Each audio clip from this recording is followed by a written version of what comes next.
Hello, my name is Raymond Karczewski, and this is coming to you from my home here in Cave Junction, Oregon. The subject tonight is part 3 of Bouncing Curses Back and Spiritual Mirroring, the path to freedom and spiritual liberation. It concerns a dialogue had with an anonymous writer on the internet called DS. In it he says, "Sorry, but I'm not indoctrinated by internet controllers, but am an independent free-thinking skeptic. It's not that I can't abide spiritual insight, but just see that nothing, not much spirits, or any such supernatural things have even been shown to even exist. They are all products of human imagination, not nature." My response to him is, of course you are indoctrinated. The intellect cannot operate without indoctrination, programming. That is the limitation of ignorance that I speak of. The intellect is like a computer.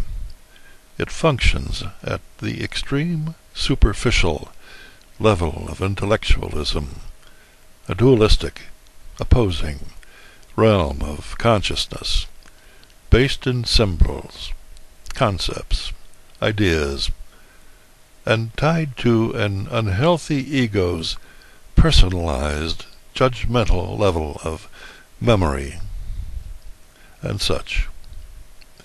Memory is based in the after-moment, not in the fleeting, eternal, living moment of now. The after-moment is dead, hence the term living dead. It is the foundation of limited, conditioned consciousness, which controls the lives of outer-directed, civilized man via organizations of politics, religion, and media. It is based in dualism, opposition. Hence its core is that of a divided, opposing, conflicting hell, traced to opinion. That is fantasy, not fact, not truth. One who habitually lives in their intellect, ignorantly lives in their own co-created, conflicting hell with other like-minded living dead.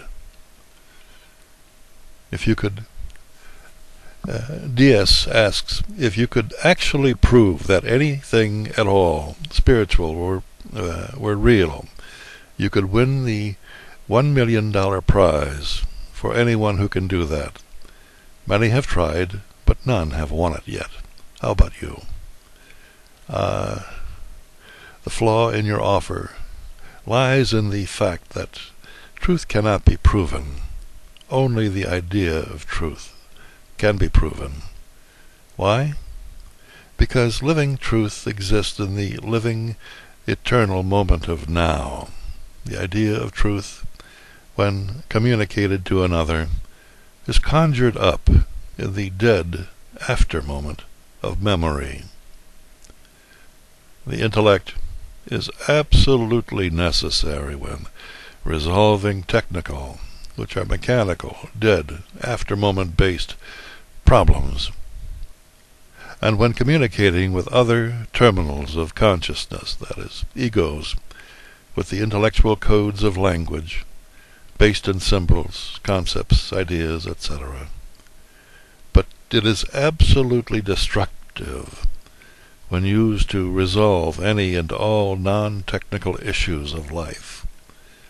This is something that cannot be arrived at through logical thought, for such venue itself is based in the illusions of concepts, symbols, etc. Truth can only be seen via one's God-given gift of divine awareness. So the question remains, have you the ability to directly resonate in and of truth, that is, directly perceive truth, unfolding in the living, holistic, the holy moment of now? Or are you compelled to worship the graven image, the dead idea of truth, in the after moment of satanic indoctrination? I'll not judge you. You and millions of others judge yourself with your every word, not understood, but believed in.